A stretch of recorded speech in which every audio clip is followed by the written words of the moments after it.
The laughter stopped the moment Daniel Carter walked through the restaurant doors. For weeks, people at the company had seen him wearing a faded driver's uniform, carrying grocery bags for his children in one hand and opening car doors for executives with the other. But that night, he looked completely different. His suit was simple but perfectly fitted. His shoes were polished. His hair was neatly combed. And there was something in his expression that made everyone at the table sit up straight, especially the woman who had invited him there as a joke. Her name was Victoria Hayes, the young CEO of Hayes Global, one of the fastest growing companies in the city, and she had no idea who Daniel really was. 3 months earlier, Daniel had started working as Victoria's personal driver. He was 41, quiet, polite, and almost always tired. His wife had died 2 years earlier after a long illness, leaving him alone to raise his 2 children, 11-year-old Emma and 7-year-old Noah. Daniel had never expected his life to become so difficult. Before his wife's death, he had worked in finance. He had worn suits, attended meetings, and spent years building a career after she died. Everything changed. The bills did not stop. The children still needed food, clothes, school supplies, and someone to help with homework. Emma had begun having trouble sleeping. Noah had started asking questions Daniel did not know how to answer. One evening, while Daniel was preparing dinner in their small apartment, Noah looked at him and asked, "Dad, are we poor?" Daniel froze. He placed the spoon down and sat beside his son. "Why would you ask that?" "Because you work all the time." Emma looked down at her plate. Daniel forced a smile. "We're okay." But after the children went to bed, he sat alone at the kitchen table and stared at a stack of unpaid bills. He had sold his old car. He had cancelled almost everything they did for fun. And when Emma needed a school project, Daniel had quietly skipped lunch for 3 days to pay for the materials he never told them. That was the kind of father he had become. He would sacrifice anything before letting his children feel the weight of his problems. Then came the job at Hayes Global. Driving Victoria was not glamorous, but it paid better than most jobs he could find quickly. Victoria was 35, confident, ambitious, and known for being demanding. She rarely noticed the people around her. To her, Daniel was simply the driver. "You're 5 minutes late," she would say. Traffic was heavy. "Then leave earlier."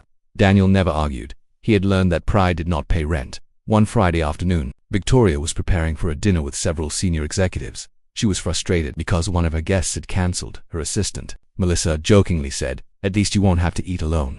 Victoria glanced toward Daniel, who was waiting outside the office. Then she smiled. "Maybe I should invite him." Melissa laughed. "You mean your driver? Why not?" They both laughed. Victoria picked up her phone and sent Daniel a message. "Dinner tonight, 7:30. Invited." Daniel stared at the message for several seconds. He had never been invited to a company dinner. He wondered if it was a mistake. He walked into Victoria's office. "Miss Hayes." She looked up. "Yet about the dinner. Did you really mean for me to come?" Victoria smiled. "Of course." Daniel hesitated. "I don't own a suit." "Then wear whatever you have." He nodded. "Thank you." As he walked away, Melissa whispered, "This is going to be funny." Victoria laughed. Neither woman noticed Daniel's expression. He had no idea they were laughing at him. He only thought his boss had. "We've finally seen him as more than a driver. And that small misunderstanding would change everything." Daniel spent the afternoon worrying about the invitation. When he got home, Emma noticed immediately. "Dad, what's wrong?" "Nothing. You look nervous." Daniel laughed softly. "I have a dinner tonight." Noah's eyes widened. "Like a fancy dinner?" "Very fancy. Are you taking us?" Daniel smiled. "No, it's for work." Emma looked at his old clothes. "Do you have something nice to wear?" Daniel opened the closet. Inside was the only suit he owned. He had not worn it in years. It had belonged to his old life, the life before hospital visits, funeral arrangements, and bills. He pulled it out. Emma smiled. "You look handsome." Daniel looked at himself in the mirror. For a moment, he barely recognized the man staring back. He changed his shirt, polished his shoes, and carefully fixed his tie. Before leaving, he kissed both children. "I'll be back before you sleep." Emma hugged him. "Have fun." Daniel smiled. "I'll try." At 7:30, he entered the restaurant. The restaurant was expensive, quiet, and filled with executives.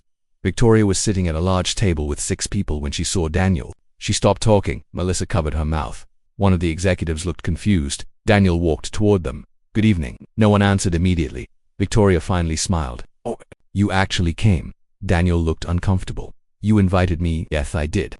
A few people laughed. Daniel did not understand why he sat down. The dinner began. At first, he tried to participate politely, but the conversation quickly became uncomfortable. They discussed company investments, business acquisitions, and luxury vacations. Daniel listened quietly. Then one executive asked, "So, Daniel, what exactly do you do when you're not driving Victoria around?" Daniel smiled.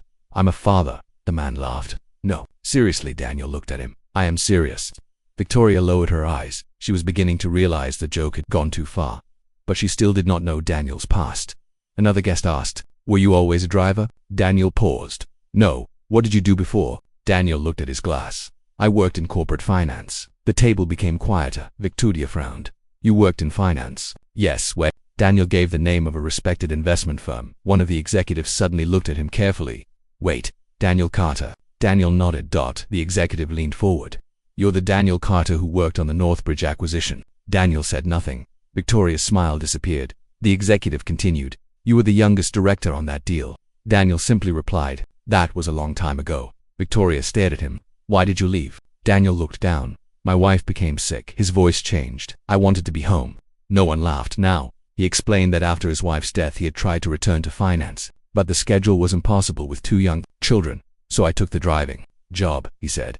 Victoria felt something heavy settle in her chest. She suddenly remembered all the mornings she had complained about Daniel arriving late. She remembered one morning when he had apologized because his son had a fever. She had told him, "Your personal problems cannot become my scheduling problems." Now she felt ashamed, but Daniel was not finished. He reached into his jacket and took out his phone. A message from Emma had appeared. "Dad, Noah's fever is high. Can you come home?" Daniel stood immediately. "I'm sorry. I need to leave."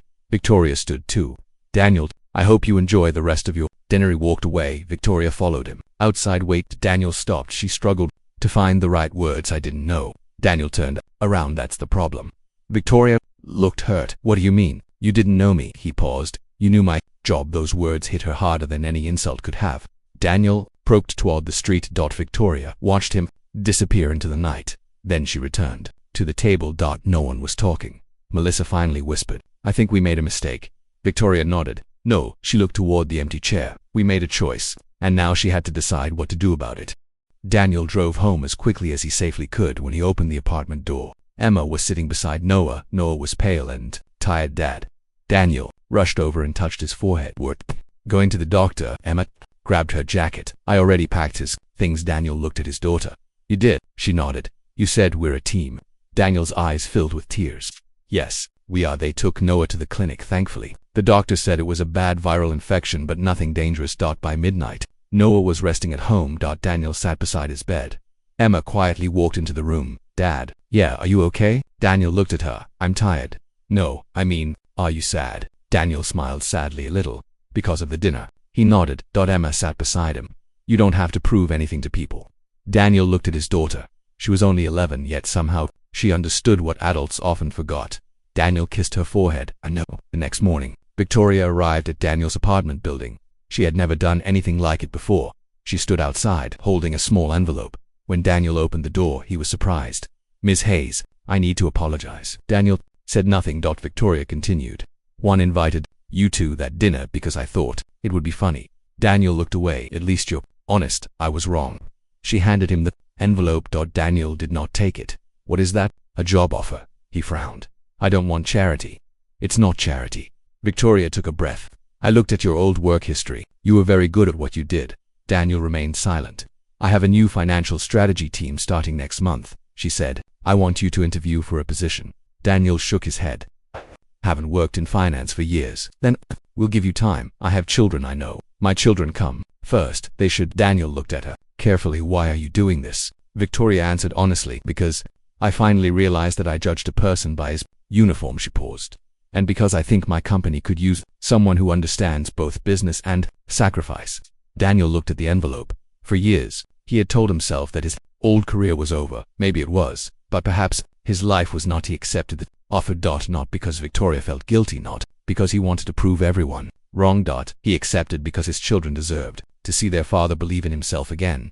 3 months later, Daniel started working with the finance team.